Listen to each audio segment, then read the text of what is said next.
Oh,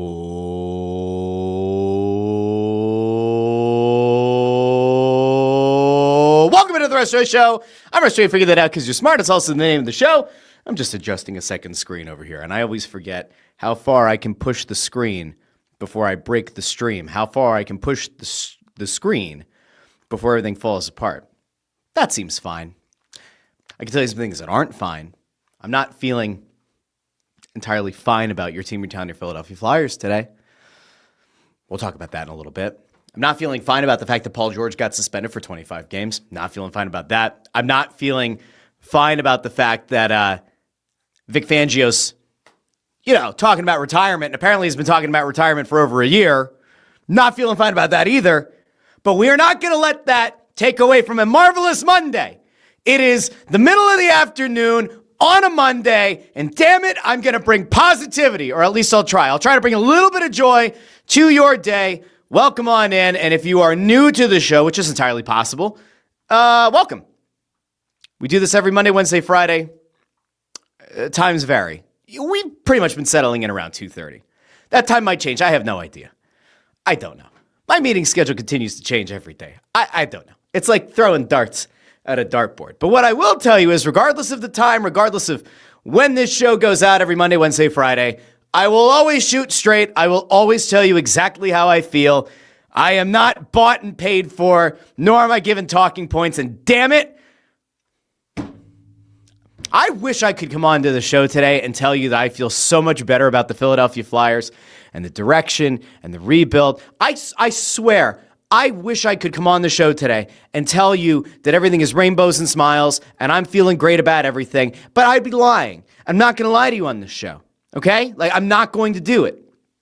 And there are concerning things that came out of, what day was it? It was Sunday. It was yesterday. Jeez, it was yesterday from the Flyers Charities Carnival. I will say, first of all, before we dive into everything, Flyers Charities Carnival, fantastic event.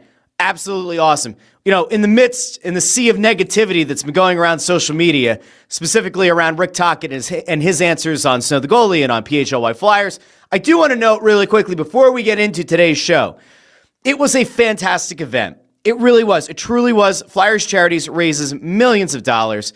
They are great people. They work their rear ends off to put together an incredible event. They do it every year. And that place, Xfinity Mobile Arena yesterday, was flooded with Flyers fans. And yes, teams lost 11 of 13 games, and it certainly feels like they are about to miss the playoffs yet again. But damn it, there were a lot of people there having a lot of fun, standing in very long lines for Matvei Michkov. Imagine that. Imagine people are excited to see Matvei Michkov, which the coach was. But tons of people excited to have an interaction, even a 2-minute interaction, a 30-second interaction with their favorite players. It was very cool. We got to see intern Andrew get dunked in the dunk tank a bunch of times. Things are great. Everything's great. When it comes to that event, people worked their butts off. They did an incredible job, and I want to give a roaring round of applause to the folks over at Flyers Charities because seriously, they did a tremendous job. And I saw a couple of comments, by the way. I don't have the answer to this. Sean C. over on YouTube asks, why did they change the name to Flyers Charities Carnival from Flyers Wives Fight for Lives? I don't know. Maybe they felt like it was exclusive. Like, oh, if a guy doesn't have a wife, he has a girlfriend. She's not a wife. Is that? I don't know. I honestly have no idea. Could it be because back in the day, a guy had a wife and a girlfriend and he wanted them both to be represented? I don't know. Maybe. Who knows? Who's to say? I'm not here to judge. I would think that's probably very bad, but I'm not going to judge former Flyers who may or may not have had multiple partners. Maybe they did, maybe they didn't. Who's to say? I'm not here to say. Okay. Now, Amy, who has been commenting on this show for quite some time, I met Amy yesterday at the Snow the Goalie setup. We were by one big escalator by sections 101 and 102, and then behind us was the alumni escalator. And Amy came up, introduced herself and her kids, and she had quite the time. So we're going to give her a shout here real quick. Says, before you all start arguing about who should be fired or traded, just wanted to pop in and say that my boys had a great time at the carnival. My 10-year-old met Zegras, who gave him a fist bump. My 5-year-old met his spirit animal Gritty and was ecstatic, just to keep things in perspective. And we thank Amy for that. Because again, that is one of the most important things to come out of that entire event is that listen, do I care that adults have a nice time at the carnival? Of course I do. Do I care that the kids have the most fun? Of course I do. I'm always going to be happy for the little kids who get to have those memories because those are like core foundational memories in a young sports fan's life. And these players, regardless of how they're playing on the ice, they gave it their all yesterday. They made a lot of memories for kids, and I think it's really cool. Okay. Now we need to level set here for a second. Okay, and I'm going to bring up the comments over here. Comments are rip-roaring ready to go today. I am surprised. Not surprised.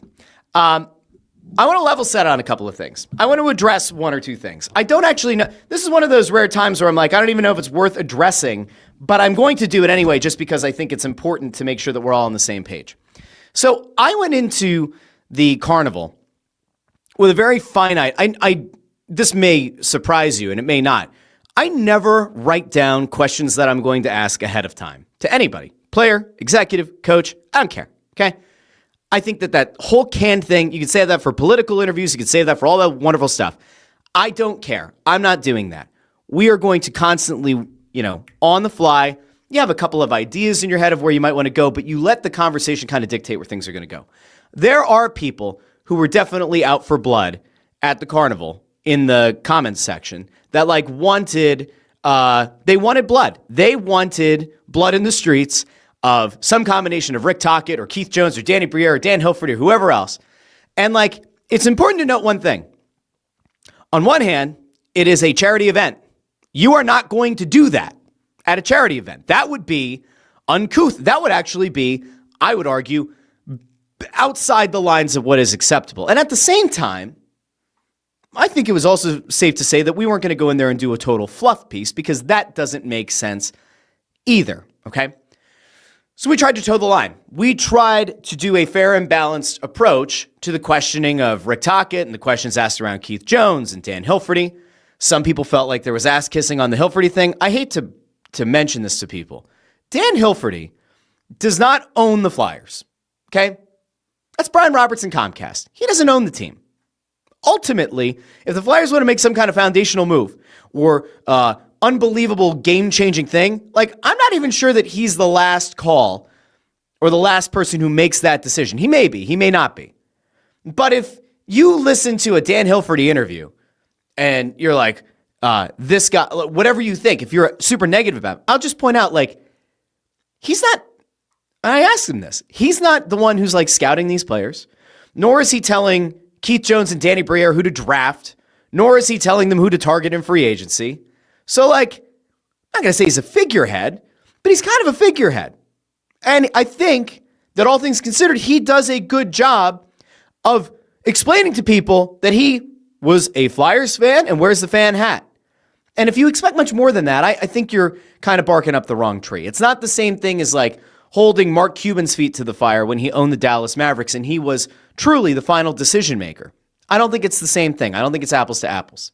Now, when it comes to Jones or to Briere or to Tocchet, I think it's a very different point and a very different question, a very different conversation. Okay, and I'll do this really quick because Evan Adkins gets banned over on Snow the Goalie. Not really my call. Says PHLY towed that line much better than you guys. I'm sorry, but it makes it very difficult to believe you guys aren't in lockstep with the Flyers PR. Yo, I've said this I don't know how many times. You could choose to believe me. You could choose not to believe me. I went over on Daily Faceoff today. I went over on Morning Cup of Coffee with Colby Cohen and Johnny Lazarus. I torched some of what I heard yesterday. I torched the fact that this rebuild feels very much like it's heading in the same direction. If you want to believe that somebody's giving me talking points, you could certainly do that. That would make you a fucking idiot, but you could certainly believe that. You can believe just about anything you want. The second that somebody starts trying to tell me what I can and can't say about the Philadelphia Flyers or any of these teams is the second that I stop being affiliated in any way, shape, or form with that team. A partnership between a podcast and an organization is not going to tell me or force me to toe some kind of company line. So, okay, we're good there. Okay, just so we're clear. Now, there were things that concerned me at the Carnival. And I do want to point out, we will be talking about Paul George and the suspension. We will be talking about Vic Fangio and his potential retirement a little bit later on. But I got to be honest with you, okay? And if you watched Morning Cup of Hockey today on Daily Faceoff and you saw my 5 head on the screen, you'll know how I feel right now coming off of the Carnival. I had hoped and thought and believed that there was a non-zero chance that some combination of guests on our show, on PHLY Flyers, over on the radio, that those guys would have been in lockstep about the messaging, about what has happened this year, what has happened the last 3 weeks, and what is the best course of action for the remainder of the season and beyond. If you have a pulse and have been on social media since yesterday, you will know that the key decision makers were not all in lockstep on the messaging yesterday. They weren't. And I found it incredibly disappointing.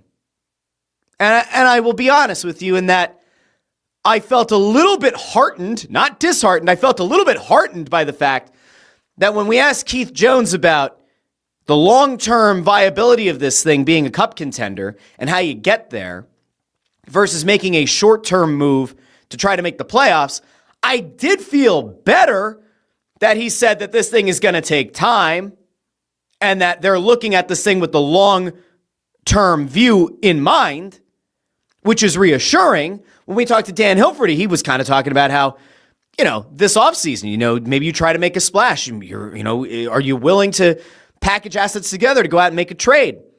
I felt a little bit disheartened by that response. If you're a fan who if you're a fan who looks at a team and says, well, I don't really care about tearing things down to build a long-term cup contender, I just want to make the playoffs. Well, then the answer that hey, will we be willing to package a bunch of assets together to make a move, to make a splash? You're probably thrilled with that answer from Dan Hilferty. But if you're like me and you're looking at the last 15 years of Flyers hockey since the Stanley Cup final appearance, and you're going, this thing is, for better or worse, kind of in the same spot that it's been for over a decade, you don't want to hear that answer. You actually probably feel a little bit better about Keith Jones's answer, saying that they're keeping the long-term view in mind and that it is going to take time. But I got to be honest, I was surprised that those two were not in the same kind of lockstep. I was also vastly disappointed in Rick Tocchet's appearance on our show and Rick Tocchet's appearance over on PHLY Flyers, which I have not had the chance to watch in its totality yet, but I will. But the clips that have come out from that are also disheartening, okay? If you are a Flyers fan, what's the one thing that is the most important thing for you to have? Elite talent. Something you can hang your hat on. Something you can believe in. Well, the Flyers drafted one of those. His name's Matvei Michkov. And last year, fans really believed that Matvei Michkov was going to take his game to the next level. And there were people, myself included, who actively questioned some of the deployment of Michkov under John Tortorella. And then after his dismissal, Brad Shaw fully leaned into the idea of having Michkov play big minutes in the time that he was the interim head coach of the team. And so it stood to reason that whoever was going to be brought in as the head coach of the Flyers this year was going to do so and take that job, knowing that Michkov's development is arguably the most important thing on the table.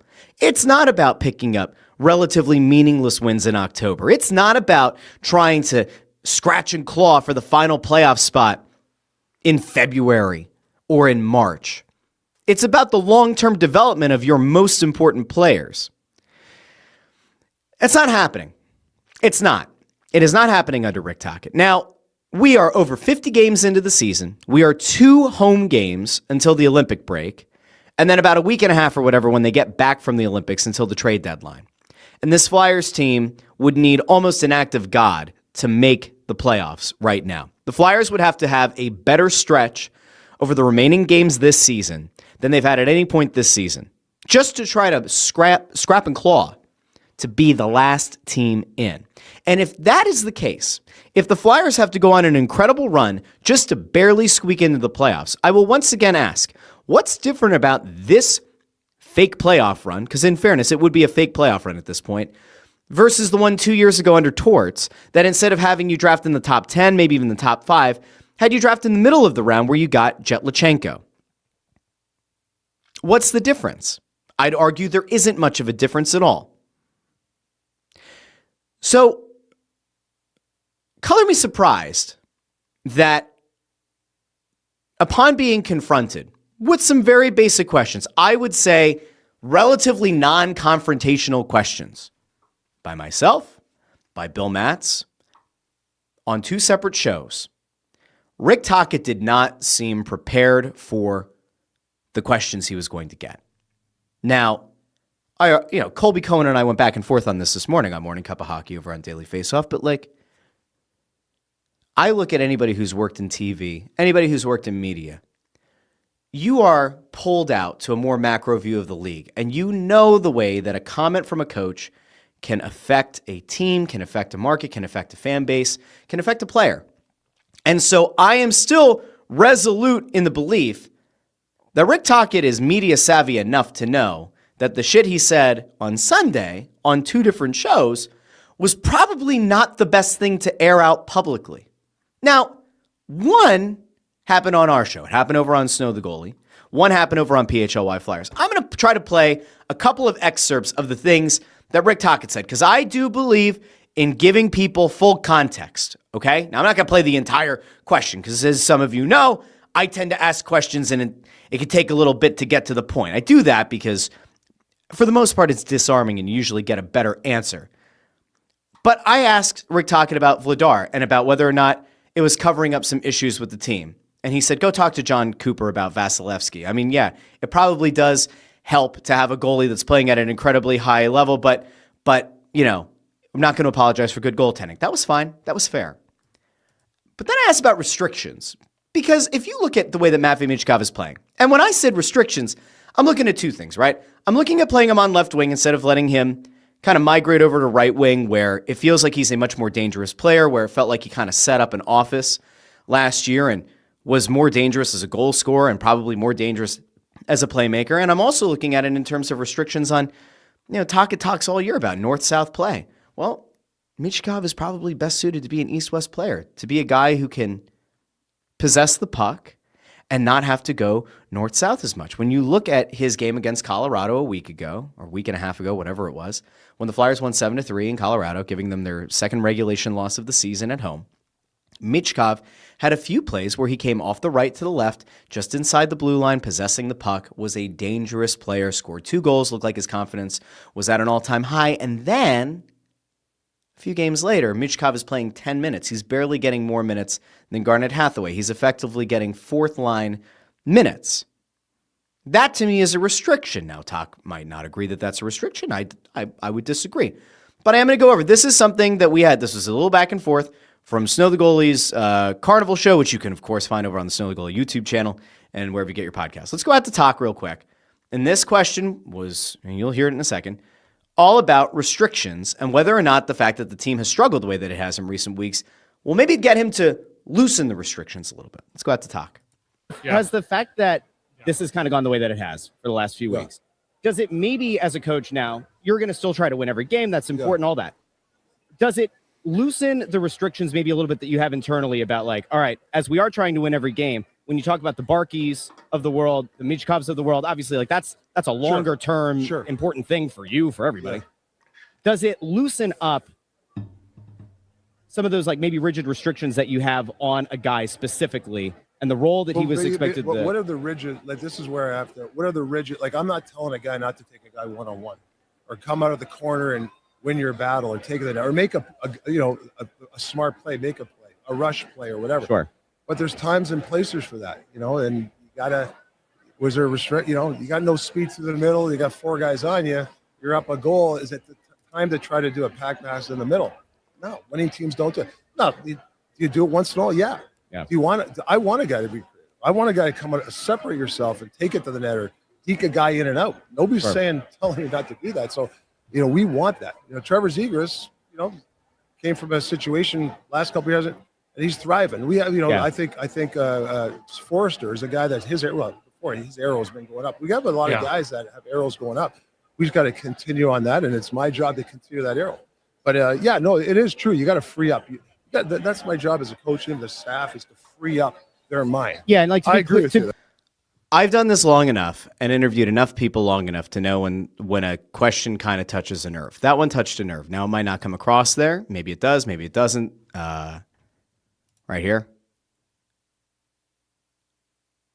I'm trying to think. Vacant alleyways. There we go. I don't know why I was having a hard time reading that. Vacant alleyway says he did not like this question. He wanted to talk about the good old days in the Crest. I don't know if it came across. It felt like that struck a nerve. And then he kind of came back down and started talking about Zegras having a rebound season and things being better. It feels like there are restrictions. It feels like when you are limiting a guy's playing time, it is indicative of you believing that a player is, for whatever reason, not living up to what you expect of them. Now, a lot of that falls on the player. I'm not here to make an excuse for Matvei Michkov or say that Michkov is infallible, doesn't make mistakes. Not here to do that.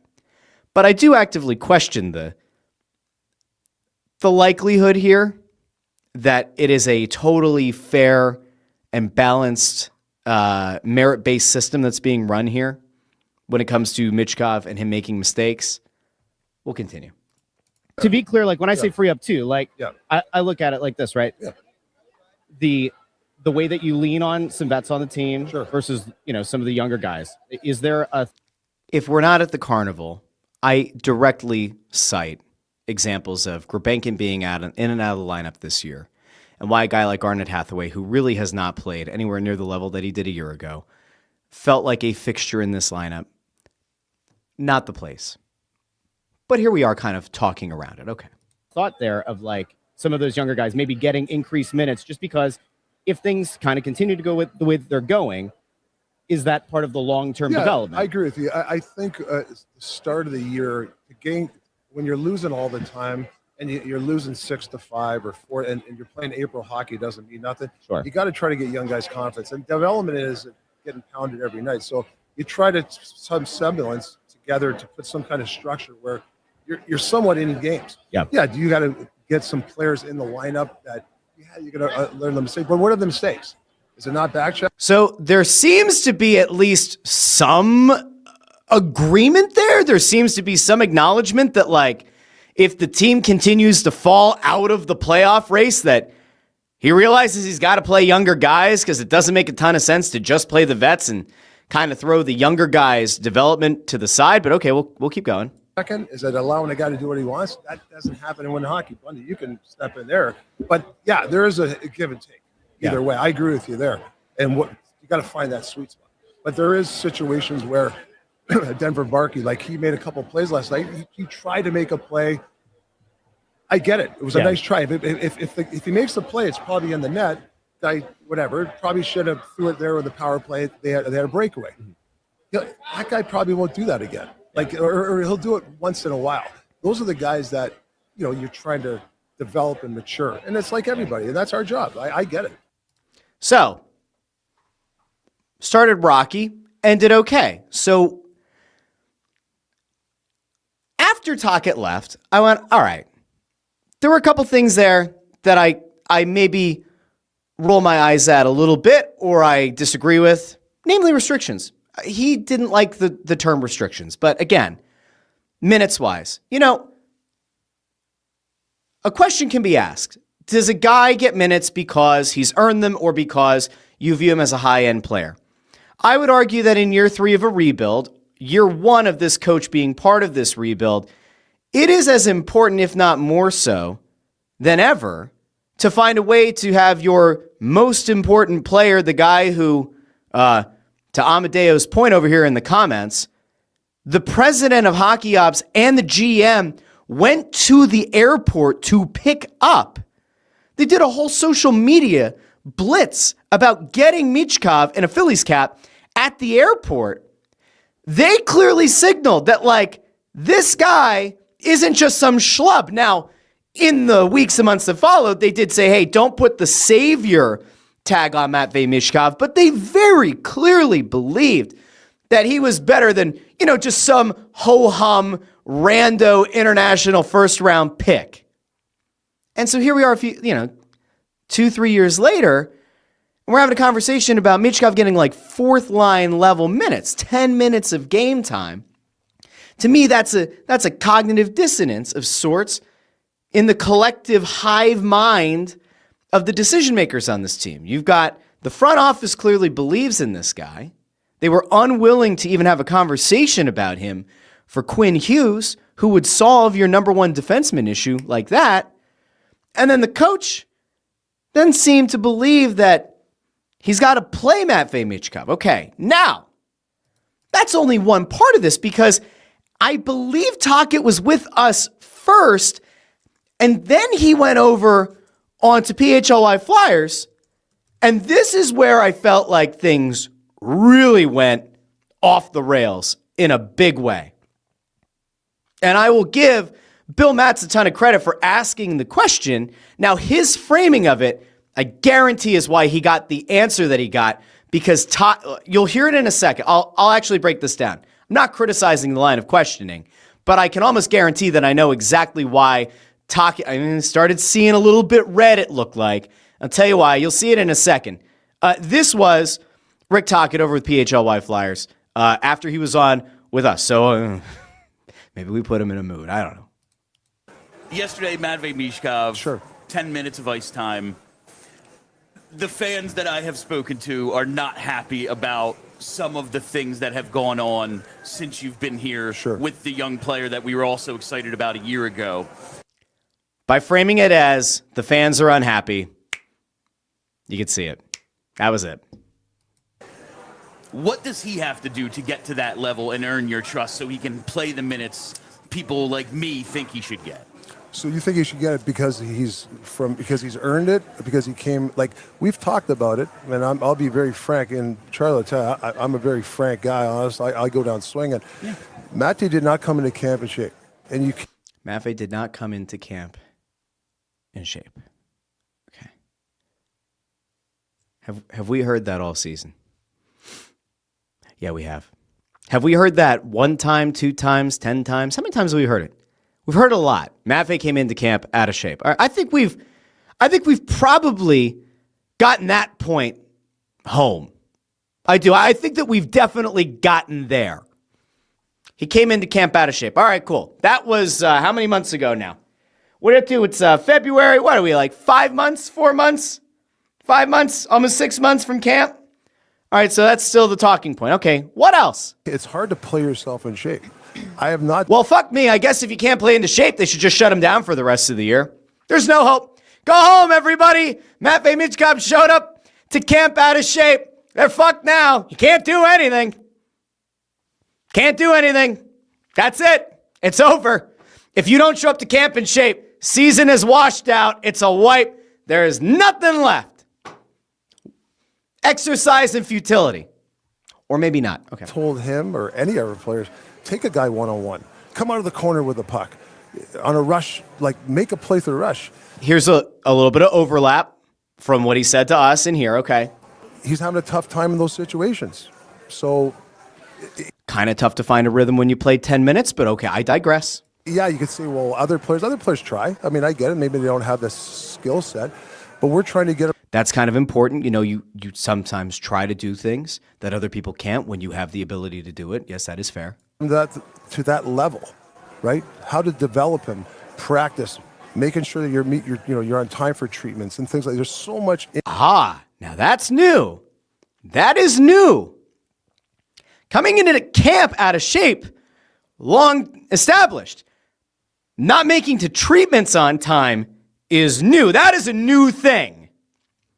We'll come back to that in a second. Into that, the way you eat, the way that's it. The way that you eat. Is he calling him Fat Vey? I don't think he's calling him Fat Vey, but then again, I don't know. Being on time for treatment, so that's new. All right, we'll continue. You don't become a star because you think, oh, this guy. I'm not talking about that. I'm talking in general. Yeah, sure. Any person.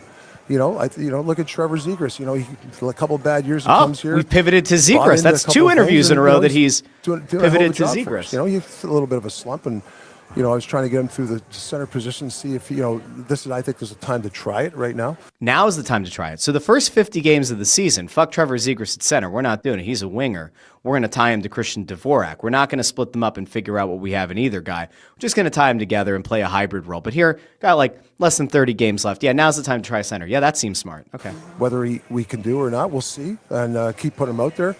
But so that's just. I don't know if I've answered the question, but that's kind of the rules of in a weird way winning, right? The crust supersedes everything. Okay. So I want to just do a real quick recap here, if I may. May I? I will. Michkov shows up to camp out of shape. That's bad on the player. It is. There's no excuse for it. I brought up on Morning Cup of Coffee this morning that I have no information that this is the case, but I will simply look at the human level and say, I'm not sure that Matvei Michkov ever had the opportunity to properly grieve the death of his father in Russia. I don't know if he ever had the opportunity to. And so if this offseason was his opportunity to finally take a deep breath, decompress, and maybe process that, you will not hear me criticize him for it. Should he have come into camp in better shape? Indeed, I think that that's fair. But here's a problem that I do have. Do you guys remember that when it initially came up that he might have been out of shape, the organization, and I think it was Tocchet, floated the idea that there was an ankle injury. Do you remember that? Because I remember that. They ran this idea, this narrative that there was an ankle injury, and that was a big thing. That was a big problem, the ankle injury. He was out of shape, but he also, something else. It was the ankle injury. Where's the ankle injury now? Because we're talking about this 5 months later. He came to camp out of shape. Did the ankle injury disappear? Was the ankle injury ever real?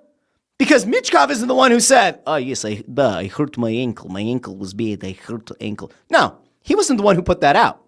So, again, question. Was that like a short-term massaging of the truth in the hopes that it would get better?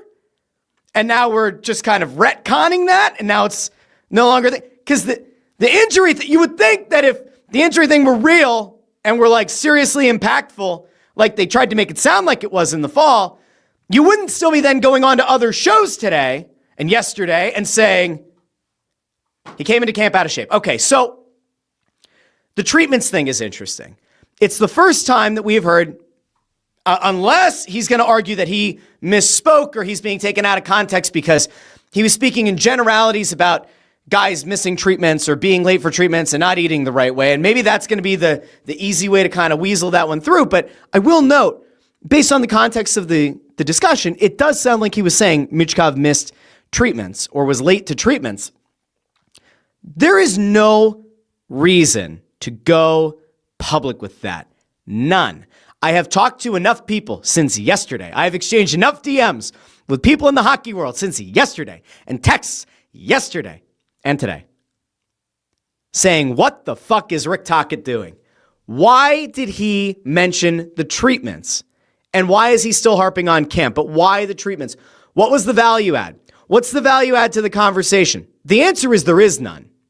See, like, you could play this out in a few ways. And this is also part of I think he's media savvy, so this is very concerning in a sense to me that he went this way. You go,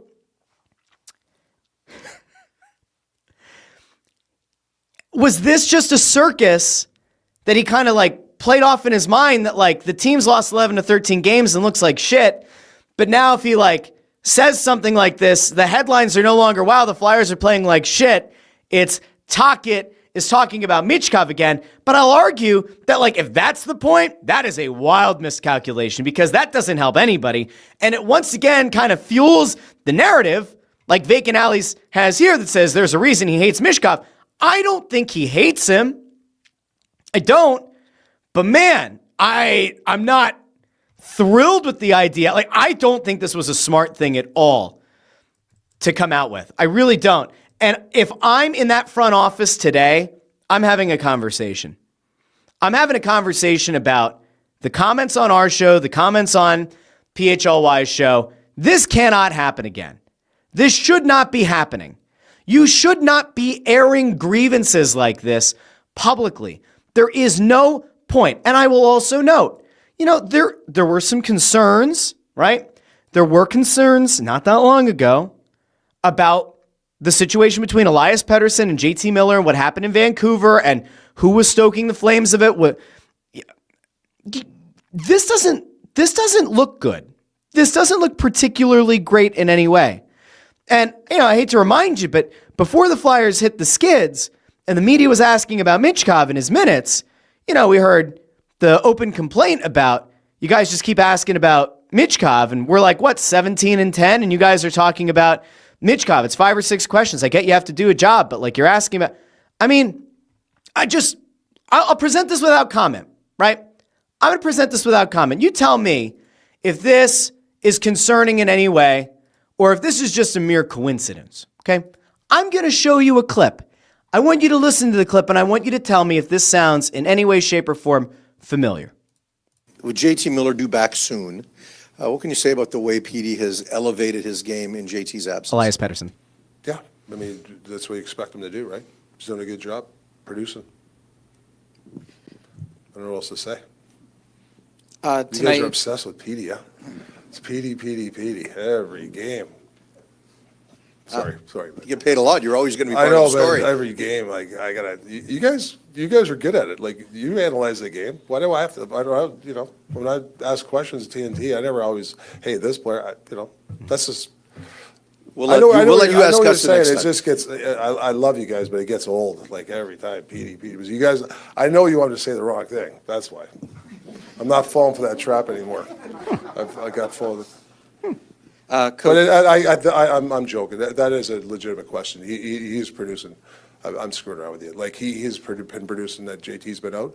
Hopefully with JT coming back, those guys will both produce like they did last year for us. So yeah, 1-2 punch. Okay, so that's, is that interesting? Is that notable? Have we heard anything like that before? Oh, I don't know. Did we hear something like that very similar earlier this season? Here's what I think. This is just a thought. This is just me talking, right? It's just me kind of assessing the situation. I think that the coach has these moments where he has certain guys that he likes. I think every coach is like this. Has guys that he likes and he thinks, do the things that he asks and aren't a headache in any way and are maybe to him like the best representation of what he wants on the ice. I think it's totally fine. It's totally fair. But with Elias Pettersson, you had a guy who was a 100-point player who had a massive drop-off last year, like catastrophically bad drop-off in the midst of this rumored tension and drama between he and JT Miller, right? And then this year, the media is asking questions about Matvei Michkov because while he's not a 100-point player, he's viewed as the guy who is supposed to be the elite player that this team has been longing for. I mean, let me just say this happened earlier this year. Just follow me. That's we're 10 and there's what are we 17 and 10. We got a good record. I've answered 6 Mitchell. I mean, enough's enough, guys. I'm not getting a little. I mean, we got Vladar having a great year. You got Drysdale playing really good 5-on-5 for us. Yorkie's doing a really good job. Like we got a lot of other players playing good in a team game. So, I mean, this is the 5th question. I mean, I know you guys. I appreciate it, but you're trying to make something that's not. He's got to learn to play the game, and he's trying. And he's a lot better defensively. He's a lot better playing a team game, and that's how you win hockey. It's not about catering to one person. I hate to tell you guys. That's it. So, now, call me crazy. Does that sound similar? Does that sound similar to the Canucks clip? I would argue that it does. Yeah, it sounds similar. And the problem is that by the time Tocchet got to that point with Pettersson, they had already won the President's Trophy. They had success. This team hasn't had success. This team had a good first half of the year, and in the last 3 weeks has fallen apart. And so, to be fair, which we try to do on the show, I'm not going to say that Rick Tocchet is a bad coach. I'm not going to say that Rick Tocchet is mismanaging the player. I'm simply going to point out that when you are the head coach of a team in any sport, you are going to get questions about your best players. Can you imagine if Nick Sirianni threw a hissy fit on the podium about getting asked questions about Jalen Hurts? Is Jalen Hurts willing to throw the ball deep? Will Jalen Hurts throw the ball across the middle? Can you imagine if Nick Sirianni was like, guys, we got 53 players on this team, okay? Enough about Jalen Hurts. Can you imagine? Can you imagine if at the end of a press conference, Nick Nurse said, guys, enough about Joel Embiid, enough about Tyrese Maxey. Let's talk about Dominic Barlow. Let's talk about the return of Kelly Oubre. All right, these guys are playing well for us. Can you imagine Rob Thompson sitting in the dugout going, guys, I get it. I get you have to ask the question, but enough questions about Bryce Harper. Enough questions about whether or not Trey Turner is going to get out of a slump. Enough questions about whether or not Zach Wheeler is going to be able to come back from thoracic outlet syndrome. Enough questions. It's part of the job. And the thing that's frustrating, again, is the media savviness. He's worked in TV. He knows how this works. What are we complaining about? Now, there are people who felt like his answers at the Carnival were kind of pre-rehearsed. There were some thoughts that maybe Jonesy's responses and Hilferty's responses kind of felt canned. I can't speak to that.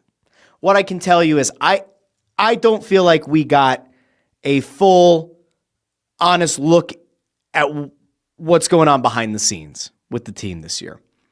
And if this team is going to, at some point, pull the nose up on this and become a legitimate cup contender, they're going to have to figure out Matvei Michkov. The coach is going to have to figure it out.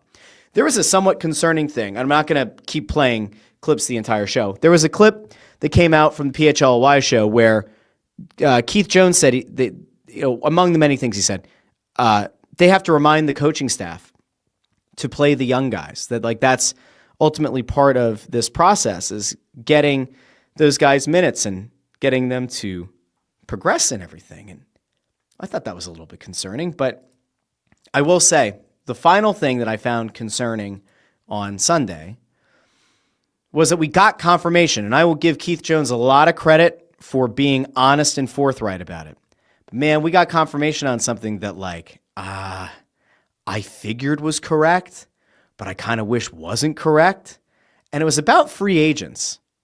And specifically, I asked about, are teams making number one centers and number one defensemen more readily available than we think they are, or than we see reported by national media types, by like the Elliot Friedmans of the world? And I'll have my conversations. I'm just a guy. I happen to occasionally talk to some people who are maybe of prominence within this organization, but I'm also not in the room with them when they're having a conversation about Quinn Hughes or when they're having a conversation about insert random player's name here.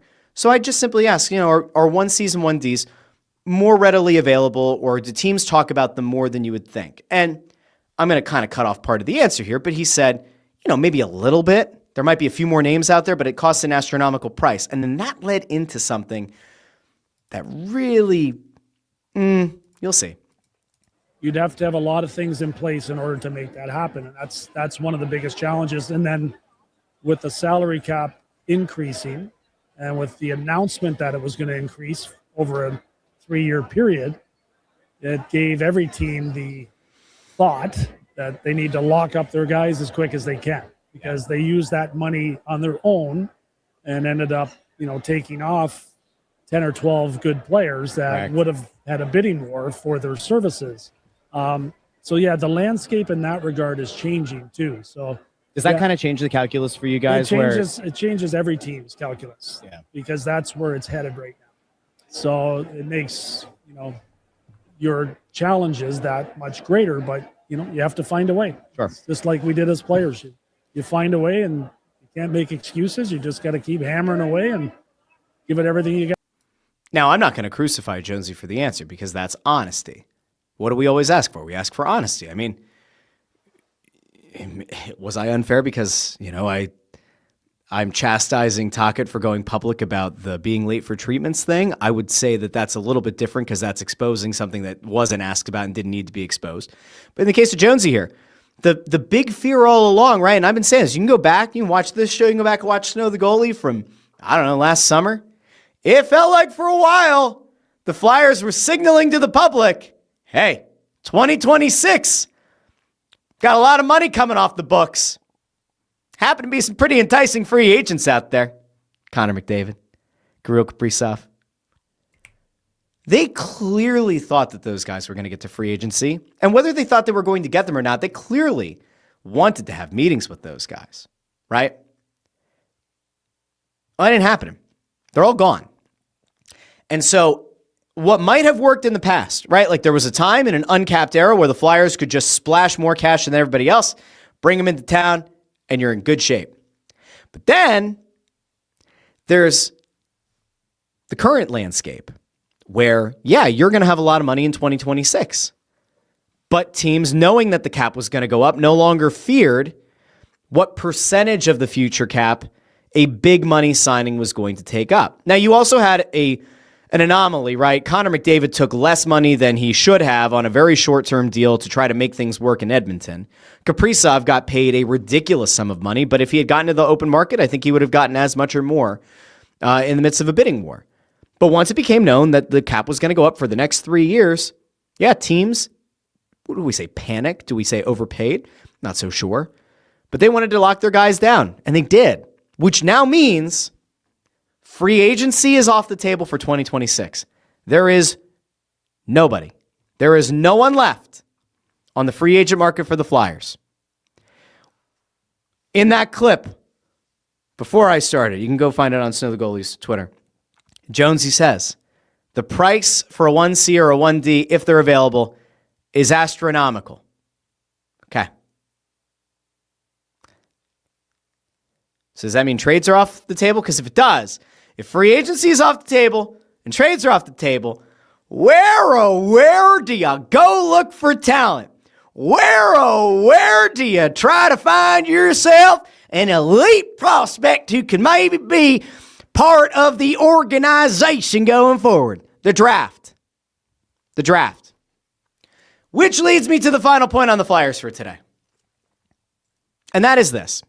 The Flyers are in a weird spot because if they were to get hot, if Dan Vladar is healthy and he comes back from the Olympics and he looks renewed and rejuvenated and all that lovely stuff, and he goes on an absolute heater for the team, is it possible that the Flyers could maybe make the playoffs? I mean, anything's possible. Would I say that this is likely? Certainly not. As of right now, as of recording, the Flyers have the third fewest points, actually second fewest points in the entire Eastern Conference. The Rangers have 50 points in 56 games. The Flyers and Devils both have 58 points. Flyers have done it in 54 games. The Devils have done it in 55, so they've got a lower points percentage. But at 58 points, they seem to be very much out of it. They are currently 7 points behind the Islanders for the third and final guaranteed playoff spot in the Met. And they are also 9 points behind Buffalo, of all teams, for the second wildcard spot. It would take a lot for the Flyers to go on enough of a run to make the postseason. It feels inconceivable. And because I count overtime losses as losses, it is probably worth noting that in that kind of math, the Flyers are 24-30. They should not be a playoff team. So the question now is, will the Flyers sell? Do they have anything to sell? Do they have the ability to sell? Will they remain status quo? Will they go into the trade deadline looking to neither trade, to acquire, nor to deal? It's possible. If this team were to just run it out, right? Run out the clock with what they have right now through the end of the season, they will probably finish in the bottom 4, bottom 5 teams in the Eastern Conference. But it is a tenuous place because if you do go on a little bit of a heater, there's no guarantee you make it into the playoffs. I will note that the gap between Columbus, who are currently the closest team to being out, right? Like they're the closest team to getting in the playoffs. They're behind the Islanders by 4 points. They're technically the third team in the wild card race right now. The gap between them and the Flyers is 3 points. Columbus, Washington, Florida, Ottawa, Toronto, the Flyers, and the Devils. 7 teams are separated by 3 points. This could just as easily become a situation where you go on a little bit of a hot streak at some point to close out the year, and you go from having the 9th best odds of getting the number 1 overall pick to getting the 15th best or the 14th best odds. Does that sound familiar? I think it does. Now, I know that there are a ton of comments. I get it, and I'm really sorry that I have not gotten out to the comments, but here we are. I don't know if there's any way that I'm going to be able to get to nearly any of these because there are a lot of comments, and I do appreciate all the people who are joining. And if you're a first-time viewer of the show, because it looks like we have a pretty nice over 100 number over on YouTube, and I think we're at, what, almost 400 on Twitter? That's not so bad. That's a pretty good day here in the Joy household. If you're new to the show, like the video, share the video, subscribe, ring the bell to get notified whenever we go live with an episode. We're on a drive to 2,000 subscribers. We'll see if what happens over on YouTube. Getting closer. We're getting there. I'll go out to the comments, though, on YouTube, Facebook, and X, and then we got to talk about Paul George getting suspended. We have to talk about Vic Fangio maybe retiring. We got to do that in, like, I don't know, the next, let's say, gonna wrap the show not that long after the hour mark. So we're gonna cram 2 topics into not a lot of time, and I'm sure somebody's going to be upset about it. And here we are. I don't know what to tell you. Let's see. Here you go. Sean C. asks, how about the quote from Tocchet in December on NHL Network? Michkov is rounding into shape and getting more minutes. Now on January 31st, he came in out of shape 5 months ago. He only gets 10. There was a thing. I think there was even something a few weeks ago where he made it sound like things were trending in the right direction. And now, yesterday we were just like, oh, came into camp out of shape. Again, where's the ankle injury? How has that just disappeared? Did we forget about it? Like, what's going on? Let's see. I don't know what that means. Okay, we're going to keep going this way. Vacant Alleyway says, I'm so sick of hearing this and hearing Talk drag this out every single opportunity he can get. Air Raider says, he says in every interview about the showing up to camp out of shape. DS7913 asks, how fucking long are we going to hear about coming in to shape?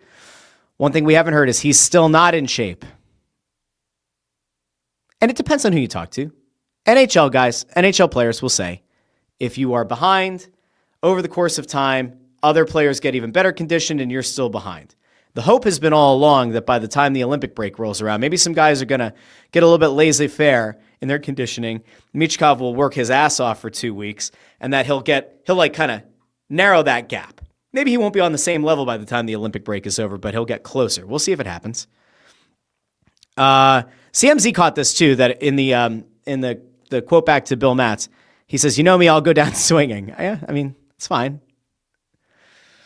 Sean C says, Rick seems very eager to throw Matvey under the bus. Declaration he's not showing up for treatments on time, not eating right. I don't know if the not eating right was tied to him, but if it was, Jesus, like, that's even worse. Like, then you've got multiple things. Casey asks, will Snow the Goalie and PHLY ever do a show together? I find it highly doubtful. Highly doubtful.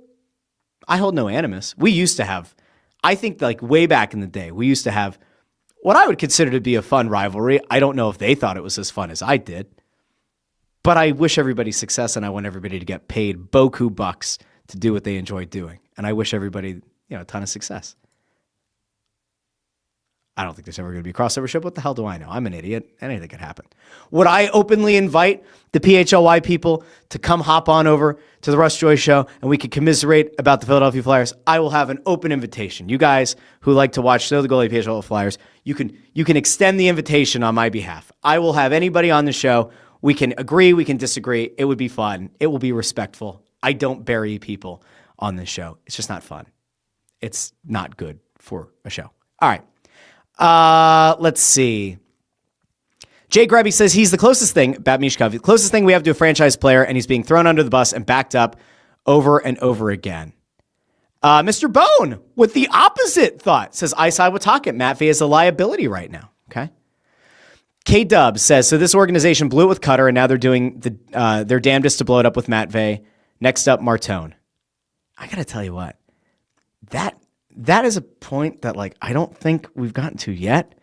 But, like, if you're Porter Martone, you are probably monitoring how things are going with the team that you're drafted by and that you're ultimately going to play for.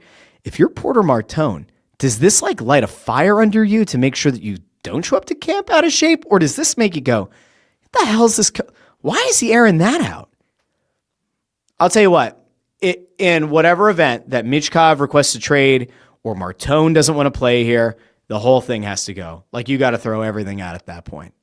I hope it doesn't happen. I clearly hope it doesn't happen. But, man, I think it's a bad look. I honestly think that the comments on Sunday by Tocchet were such a bad look for the organization. I said it before. If I were in the front office, we'd be having a conversation today. You got to figure it out. This cannot happen again.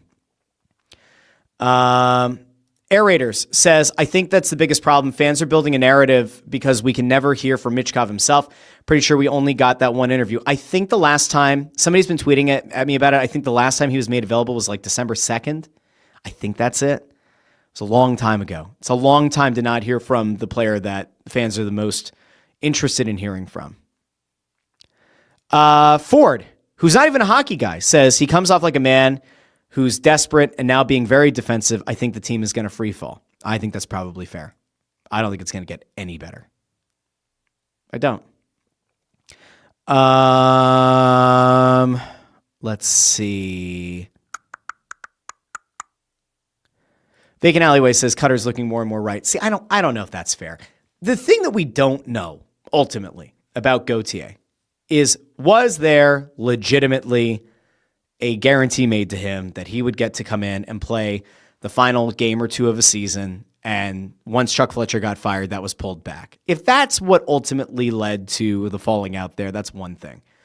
If it was something else, like I don't know. I don't really know whose feet you can hold to the fire about it. Gauthier could always come out publicly and say what the reason was that he didn't want to play here. That would certainly clear a lot of things up really quickly, but here we are. Philly fan says Tocchet isn't media savvy. A media savvy coach says, "Yep, we need the contributions from Petey, and we'll continue to need it." Tocchet dug himself, not savvy. Yep. This is pretty good too. It's the same picture about the two videos. Let's see. True Thought Tribe says no team in NHL history became a juggernaut by being a poor drafting team. We first need to identify who's involved in the draft process. This may include Jones and Briere. It also includes Brent Flair. And let's be clear about it. Brent Flair is a holdover from the Chuck Fletcher regime. This organization believes that he can find talent, and he is here. Martone looks like a really good player. Michkov looks like a really good player. Gauthier certainly looks like a really good player. He was part of the front office for those picks. Lutsenko, I'm not bullish on. I like Nesbitt, and there are certainly people who don't. Some are questioning that pick. Okay. Would I say Bjarnsson's a good pick? I think he looks like he's having a pretty good season. Oliver Bonk, I don't know. Alex Bump, Denver Barkey. Every executive has hits and misses. I'm not willing to say that one person screws, deserves to get the boot.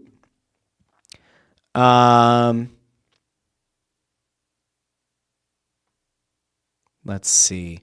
Pat X says, not one person asked Talk today about whoever was late for treatment. I'll tell you why that happened. I can give you a pretty good reason. Media people can be very territorial. And something that is said on a podcast that a media person is not part of will not get a lot of play, even if it is the talk of the town. I'll leave it at that. DS says, I don't hate Jonesy's answer. If you truly thought we could land one of these free agents, you're an idiot. I didn't really have much of an issue with that question or with that answer. Okay. I got to try to jump around here. Oh God, there's so many. Let's see. Trying to decide. Do I arbitrarily choose some? Let's see. Tony Louis says Tortorella got a 5-year deal in Vancouver and got fired after one season. It's definitely doable. So there's still hope. I don't see any scenario where the Flyers move on from Tocchet after 1 year. B-Ball Josh asks, which is worse, Dombrowski's comments on Harper or Talk comments on Michkov? Talk comments on Michkov, without a doubt. The Dombrowski comments, if you were around for that show, I actually didn't have an issue with, because Harper was not elite last year. And I don't think it was unfair to question whether or not he could get to that elite level again. I don't think that was out of bounds in the least bit. He simply noted he did not have an elite year. We're used to him having elite years. He didn't have an elite year. Can he get back to that? I don't know. Also, look at his age. Look at the injury history. I don't think Dombrowski was actually out of line there. It does also look like it might have lit a fire under Harper's ass. So I don't know. Make of that what you will, friends. I don't know. Okay. I'm going to leave the Flyers stuff there. That was almost an hour on the Flyers. Good God. Okay. We'll see how many people go away from the show as we change topics. But if you were here for the Flyers talk, don't forget, ring the bell, get notified, subscribe to the show. Thank you so much. Many blessings. Okay, now, we got to get to even better news that came out of Philadelphia in the last few days, and that is most notably good old Paul George. We had a moment on this show last week where it was 32-point game. Best game probably ever as a Philadelphia 76er. Boy, is it great to see the Sixers finally putting it together. Boy, is it great to watch the Philadelphia 76ers go out and have great minutes put together by the trio of Maxey, Embiid, and Paul George. And then you mix in VJ Edgecombe. And boy, they're playing really well off of one another. And top 3 team in the Eastern Conference doesn't seem that implausible at this point.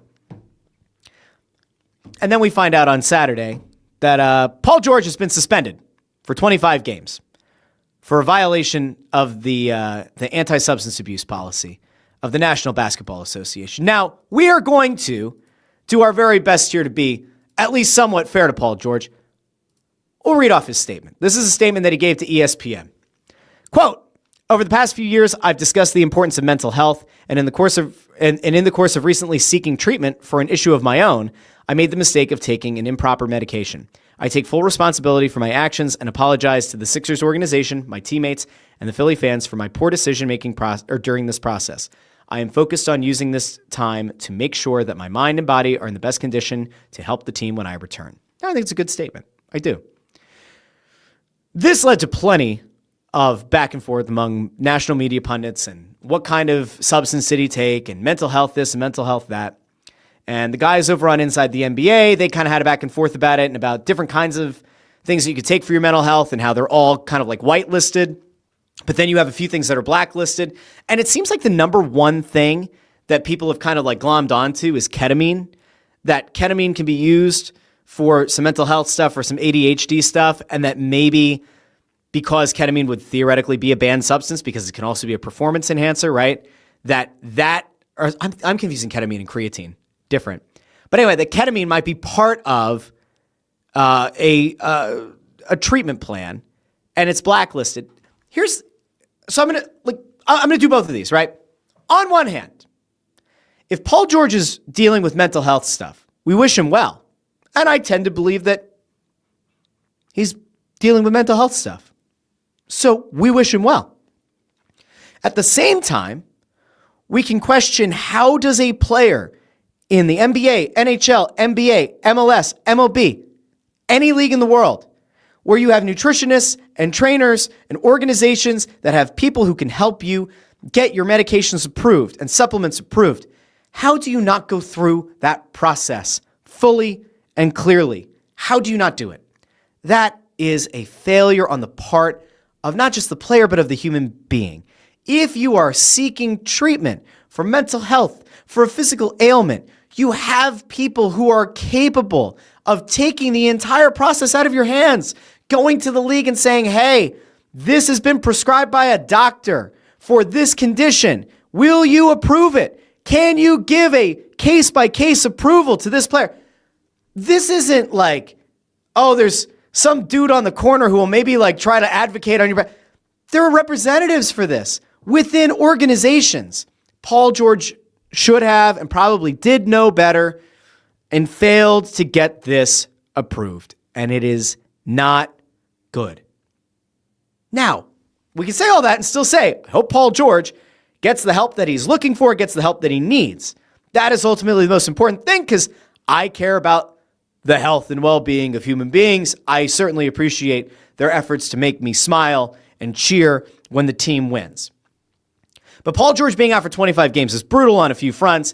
If you are one of the somewhat crazy people who wanted to see the Sixers trade for Giannis, well, apparently George can still be traded, but does Milwaukee want to trade for a guy who's suspended for 25 games? If they're trying to tank, maybe.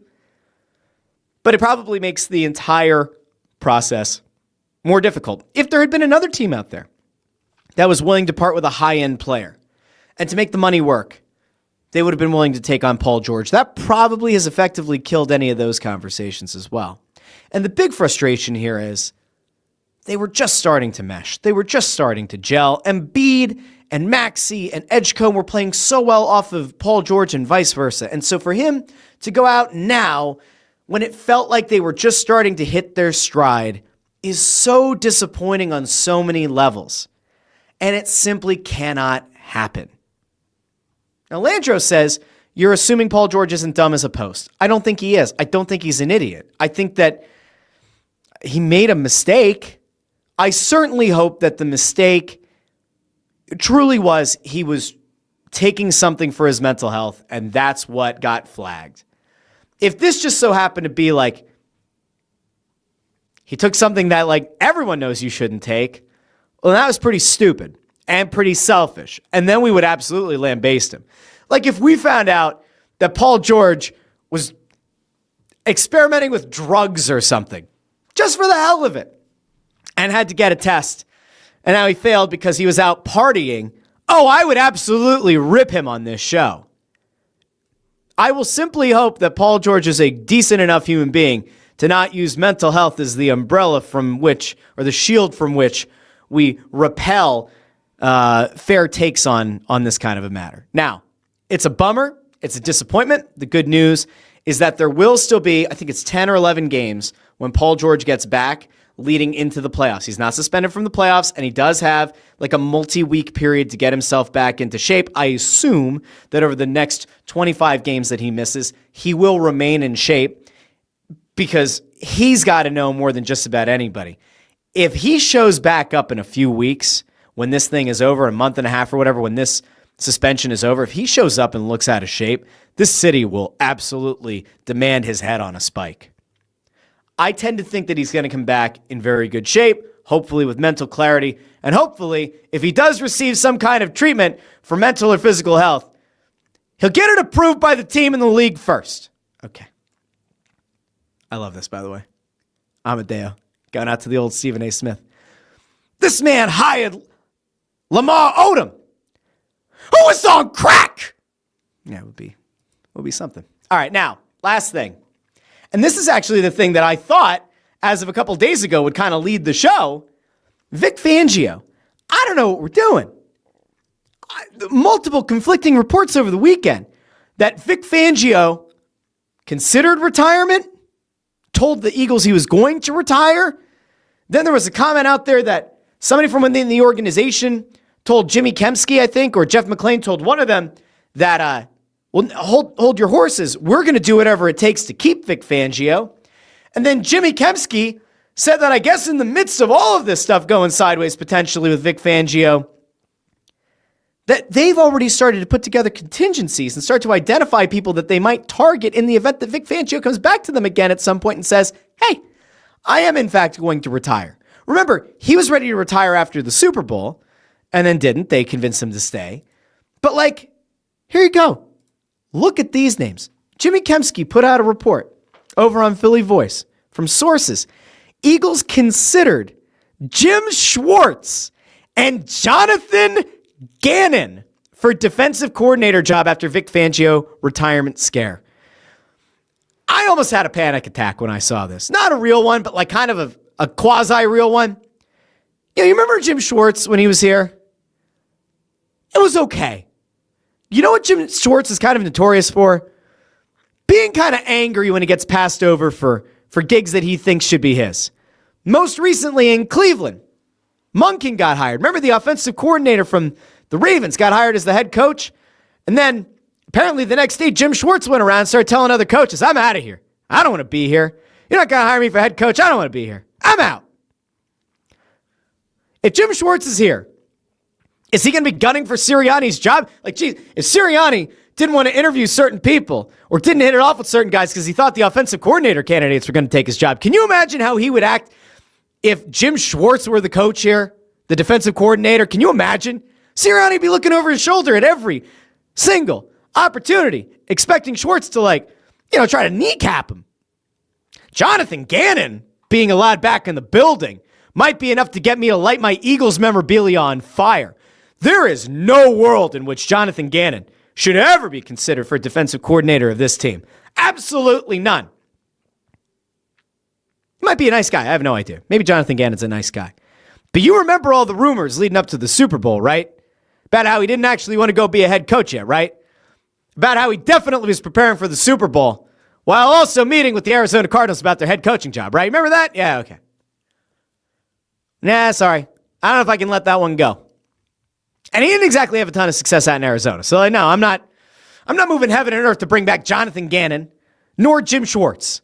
With all due respect. Now, I have seen people who do break down the X's and O's say, you know what? Given the secondary that the Eagles have, given the weapons that Jim Schwartz would have available to him, it could be a really good defense. If Fangio were to leave, Jim Schwartz would not be the worst hire. And I will agree with that from this regard. If Fangio were to leave in the next few months, I don't know if you can truly have a decent enough interviewing campaign, right? I don't know if you can do due diligence enough to meet with enough candidates, high-level candidates that remain. I would almost be fine with the Eagles saying, you know what, Schwartz can come in, he can call a defense, have autonomy over the defense. Nick Sirianni stays out of that anyway. It operates for a year, and then maybe Jim Schwartz decides, you know what, I'm going to go pursue another head coaching job, and that gives you the opportunity next year to go out and kind of go through this full process to look for a defensive coordinator. But man, Fangio, the crazy thing too is, then it was said that like, oh, you know what, actually, Fangio's not going to retire. And then it went back and forth, and at one point, I think it was this morning, I saw another report come out that Fangio might actually still be considering retirement. Oh my God. This is like Ric Flair. Is Fangio going to be Ric Flair? Like, do we need to have Vic Fangio's last match?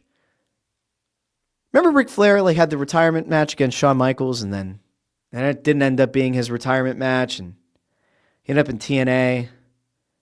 And eventually Ric Flair had Ric Flair's last match where he faked having a heart attack, but then it turned out that he might have actually had a real heart attack. And then about a year ago, Ric Flair was like, woo! Said that he might have one more match in him. Do you remember that?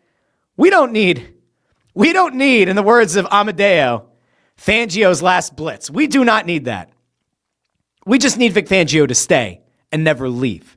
That would be optimal. I'll have more updates on Wednesday. If anything comes out about Vic Fangio, about him retiring or not retiring, you can come back here. We'll have updates. We will, of course, also update you on where things are at with the Sixers, maybe with the Phillies, certainly with the Flyers. Flyers are back in action on Tuesday night. They're in action on Thursday night. So it's both of those games, the final two games before the Olympic break. They are in town hosting the Washington Capitals on Tuesday night. That's a 7 o'clock start, which means we will be live with the Press Row Show at 6:30 p.m. up in the balcony next to the Oregon. You can come find us, say hi, talk some puck. Wednesday night, Snow the Goalie radio over on WBCB and on YouTube and Facebook and X and everything over on the Snow the Goalie channels. We are live at Chickies and Pete's in Marlton for a 6 o'clock start on Wednesday. And then on Thursday, we're back down at the Xfinity Mobile Arena as the Flyers host the Ottawa Senators. That's a 7 o'clock start, so a 6:30 start for the Press Row Show. So if you're looking for more hockey talk, I got good news for you. Got the Press Row Show on Tuesday, Snow the Goalie Radio Wednesday, which you can also call into, and then Press Row Show on Thursday. And I'll be talking about it here on the Russ Joy Show. We can finally exhale. So until Wednesday, this has been the Russ Joy Show, and I've been Russ Joy, but you knew that already because you're smart, and it's also the name of the show. Have a marvelous Monday, everybody. I'll talk to all of you tomorrow night on the Press Row Show, on a terrific Tuesday, and then back here on a wonderful Wednesday here on the Russ Joy Show. Chins up, everybody. It'll eventually get better. Bye now.